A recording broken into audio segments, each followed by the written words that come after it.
Hello everyone. In this video, I'll show you how to clear scratch disk in Photoshop. So let's get started. The first step to try is going into Edit, then selecting Purge and choosing Purge All, followed by clicking OK. This will not delete any actual files like videos or photos, but will clear your RAM. Afterward, try clicking on the photo again. If it doesn't work, go to the Run command in the Start menu and type %temp%. This will open the folder containing temporary files on your computer.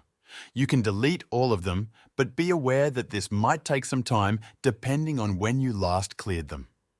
Avoid deleting files that are currently in use by the system. If this method still doesn't resolve the issue, it could be related to memory. For example, I only have 3 GB available, while Adobe usually requires around 6 GB to run properly.